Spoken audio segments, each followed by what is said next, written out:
What's up, everybody? Happy Friday. The weekend is finally here.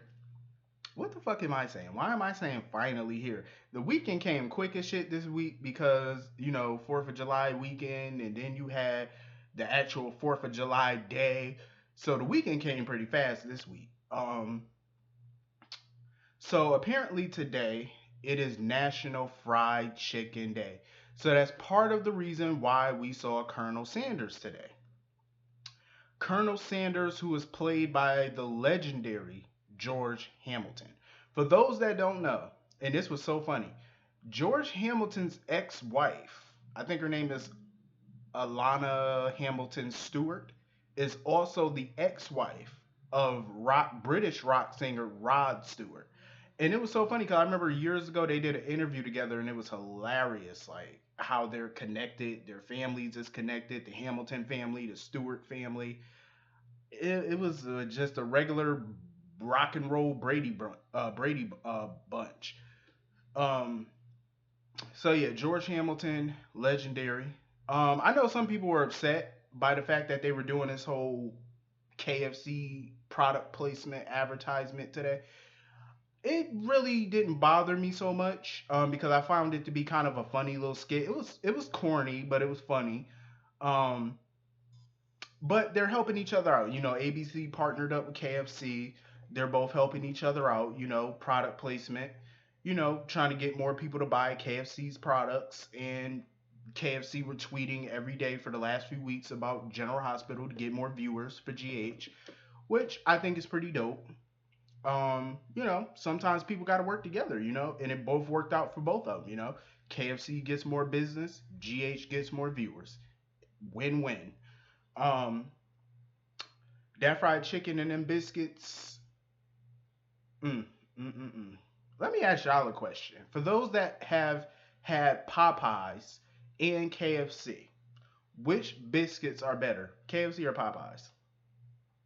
I'm gonna have to say it. I like KFC's biscuits, but I fucking love Popeyes biscuits. I feel like Popeyes biscuits are better than KFC's biscuits. I'm just putting it out there. I think Popeyes biscuits are better than KFC. I just gotta put it out there. As far as the fried chicken, I don't know. That's a 50-50 toss up for me. Um, but it is pretty cool. Baby James is coming home today. A lot is happening today. Um, I have a feeling something bad is gonna happen. I don't know. I have this feeling. You remember how people were saying we were supposed to get a baby switch? Well, it was rumored. Nell and Maxie's baby were supposed to be switched, and that didn't happen clearly. I just had a weird ass thought. Baby James is coming home, supposed to come home today, right? He's still in the hospital. Nell and Michael are getting married today. Michael decided to get married today to Nell. What if by chance Nell goes into early labor? She goes into labor. Actually, Nell is actually supposed. This is actually Nell's ninth month, actually, because remember she got pregnant like around September, October. So this is her ninth month. So she should be having the baby any day now. But what if she had the baby today? Somehow there was a complication, and she before Maxie picks up baby James, she swaps the babies. I don't know. I mean, it possibly could happen, but I would think by now Maxie would know what her child looks like and the fact that her child is in great health. I think she would know. So I don't know if they would pull that off. It's just a theory, though. Like, what if that happened? Like, it's crazy, but crazy shit has been known to happen on this show. Um. So anyway, this whole situation is getting more complicated by the second. And this is what I said a few weeks ago. And I told everybody this. I said, why is Michael not working with Chase on this? I said that. So many people came in the comment section saying maybe he's not working with him because he doesn't trust Chase. But my reason for them working together is they have a common goal, and that's to take this bitch down. And so Chase came up with some type of idea to shut Nell down. Jordan was not on board with it. Jordan was not okay in this shit. She was like, I don't know about this. But you know, Chase basically said, this is gonna be airtight, which I doubt. Because he might think he got everything figured out, but trust, nothing ever goes according to plan. So, in order for this plan to work, whatever the plan is, we don't know the details of the plan. Part of the plan is for Michael to die. That's part of the plan is for him to die. So that's kind of why Michael had to marry Nell today, because it plays into the plan. Um, I don't know. I'm very fucking intrigued by this. I really am. Like, I want to know because they're playing this storyline so close to the vest. We know part of what's going on, but we don't know the details of these plans because everybody keeps saying, "Oh, I got a plan. I got a plan." Jason at one point said, "I got a plan." Everybody keeps saying they got a plan, but we don't never really know the full extent of the plan. We don't know like what does this plan entail. You know, we now know part of the plan is for Michael to marry this bitch and then die. But die how is the question. Is Nell supposed to make it seem like she killed him, or is somebody gonna shoot him? How does he particularly die, and how does Nell tie into that? Are they gonna try to frame her? Like, what are they doing? like, I don't really know because they haven't spelled it out. Like, what exactly are they doing? I'm very intrigued by this. I really am. I think this is gonna be the goat. This is gonna be the greatest storyline I've seen this year, probably. Just this part of the storyline, and that's just my personal opinion because I like it. It's so many moving puzzles to this thing, and it's like every time you turn around, it's a new puzzle piece added. So soon we're gonna have the full puzzle completed, and we're gonna find out exactly what the hell is going on with this plan. I want to know. Um, Nell, she has burned every damn bridge that you can ever burn down. She's burned so many bridges, it's ridiculous. Um, her and Ava are basically blackmailing each other.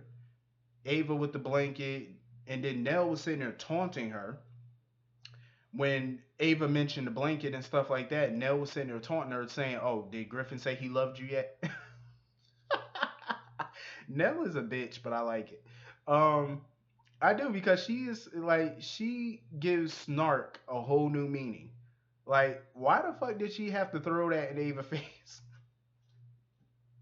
She know how sensitive Ava is when it comes to Griffin saying "I love you" to her.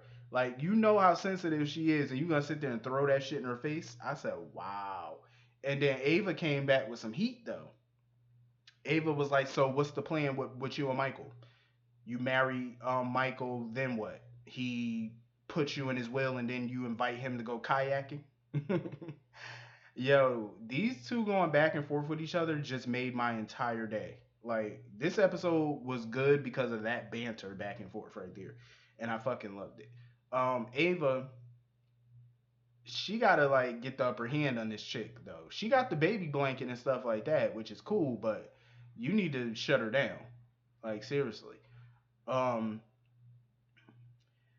this whole thing right here, like Nell, they done. No wonder Chloe is leaving the show though, because I kind of figured that she probably either they were gonna let her go or she was gonna quit. I kind of had a feeling about it because it the way the storyline is going, there was no way they could keep her because they done backed her into such a major corner. She has no friends left in this town. She burned every bridge. It's like even if she did come out of this storyline unscathed, where do you go from here with that character to justify you keeping her on the show on a contract role? How do you justify that when you burn so many bridges with her? You know what I mean? So it's crazy to me. Um, so I don't blame her for leaving. I mean, what else could you do with the character after all of this mess? What could you do with her? At some point you got to get rid of her. I was hoping Scott would not tell Ava the truth. Honestly, I don't think Scott is gonna tell Ava the truth. He might look like he's gonna tell her the truth. I don't think he will. Um, I think all of this is gonna come out in the most dramatic way humanly possible, and that's at the trial. Griffin was pissing me off today. Like he's sitting there talking about, oh, if he goes on a witness stand or whatever, he gonna tell the truth because he's not gonna perjure himself on the witness stand. Let me tell you something. When you tell a lie this big and you keep a secret this big, you got to go all the way. Ain't no point in telling the truth now. You got to ride this shit out until the wheels fall off. That's just how it is. Cause this secret is pretty big. It's like you got to ride it. You just gotta say fuck it and just keep going. There ain't no point in telling the truth now. It's been too much time. It's been too many lies. You might as well just keep on rolling with it until you get caught. Um, but he was stupid though for continuing to lie to Alexis. This is why I was like Kiki was dumb too. Alexis is your fucking lawyer. Anything you tell her, she can't tell anybody. Attorney client privilege. Why not tell her? Like I hate that Alexis even took this case now because it's like you got clients, well, a client who is being a moron and not telling you everything. When you have a lawyer, you have to disclose everything that's relevant to the case. This is relevant to your credibility, like to your case. Like, cause I mean, think about it. If the judge and jury hears that you had sex with your mother's boyfriend and you didn't even tell your lawyer about it, that's going to shoot your credibility because that means, okay, what else are you lying about? If you could lie to your lawyer, that means you can lie to us, the jury, and the judge. You know what I mean? So it's going to hurt your case. That's just dumb. Like, and Alexis knew that they were lying about something. Not lying, but she just knew that they were just holding something back. Like, she could see it, on their face, the tone of their voice. She could just see it. Being a lawyer for all these years, you can read people. You know what I'm saying? Like, that somebody lying. And I would hate for Alexis to get blindsided in court. I would just hate for that to happen because no lawyer, like I said yesterday, no lawyer wants to be surprised at trial. No lawyer. They don't like surprises because then it's hard for them to pull it together and bounce back, especially when it's damaging information. Like, how do you bounce back from that? It's hard. Griffin and Kiki, mm, it's gonna be a shit show. I'm telling you right now. All hell gonna break loose. They better keep Ava away from the guns. I'm just saying. Um, Sonny, Sonny. Oh my goodness, Sonny is just in all types of shit right about now. He got so many fires to put out. It ain't even funny. Like he just got so much shit he dealing with. His father, Nell, Carly. Now he got to deal with this body situation. Him and Jason went over to Charlie's pub trying to figure out what the situation. Jason was like, "Shit, we all good, we clear." But until Julian told him, like he's renovating the bar and stuff. Once they heard that, they already know they got a problem. They like shit. Now they gotta figure out how the fuck they gonna get the body out of there before Julian find it. Cause once Julian find it, chances are, he gonna call the cops. They gonna pick the body up, and forensics and DNA nowadays is a motherfucker. But I mean, the body should be a bones by now, because that was 30 years ago. So the body should be bones. I don't know what kind of DNA or forensics they can get off of bones, but maybe the dental records. I don't know. And I think they buried the gun with the body too. So if they find that gun, Sonny a rat. See, he might get away with it if they just find the body, but if they find the gun, because the body ain't nothing but bones by now. But if you find that gun and his prints is over it, Sonny's a rat. He's a rat. They're gonna have to do something to figure that shit out. Anyway, moving on from that. So the scout, he wasses up in the cabin. Peter's still tied up. Okay, here's the thing. I'm willing to bet that cabin smells like straight ass. I'm sure it does because the windows in there are closed. That boy been tied up to that bed for weeks. I know he smelled rotten. And that little boy, how the hell could you walk up in that cabin and not just cover your nose? Like the stench, as soon as you open the door, I'm pretty sure the stench just hits you. As soon as you open the door, like it's just woof right up in your face. And then he told me he brought s'mores in there. Why do people keep bringing food in that cabin? Like, what is wrong with y'all? You don't smell that? I know it smell like straight shit in there. And y'all keep bringing food. Obrecht brought a damn barbecue sandwich up in there. This fool brings s'mores up in there. How do y'all even bring food and think about eating when you smell that? I'm just saying, like, how do you eat around stink, funky people? I don't understand it. This man probably has not used the bathroom in weeks. No change of clothes, no shower, no nothing. He got to smell ripe. Like, I know he ripened in a motherfucker right about now. I know it. I know he smell like straight ass and funyuns. I know it. Like, ain't no way you up in there all them weeks, no shower, you can't bathe. I know you riding. It probably smell like a dead body in that place. Got to. I know that shit funky. It couldn't be me. I'm sorry, cause I have like a very weak stomach when it comes to stuff like that. So I do. I got a weak stomach when it comes to shit like that. So I know if I walk up in there and smell it, I'm gonna fall to the fucking ground. Like I'm no. I'll be up in there throwing the fuck up. Like I don't know how you bring food up in there. Like what is wrong with people? How could you have an appetite after you smell that? That's just nasty. So now this fool gonna untie Peter. Thank God. Can somebody untie Peter already? Like I'm all for torturing him, but this has been going on for weeks now, and it's time to wrap this shit up. But anyway, this was an okay episode. It wasn't too bad. I think that's everything today. Mm, yeah, that's everything. So anyway, I hope all you have a great weekend. Oh, before I go, check out Stone Cold and the Jackal podcast with Steve Burton and Bradford Anderson. Their latest guest was Maurice Bernard, and his interview was so interesting, so interesting. It was an eye opener. So I implore you all check that out, listen to it. It's such a dope interview. Um, I hope all you have a great weekend. I'll see you on Monday. Have a blessed weekend. Peace.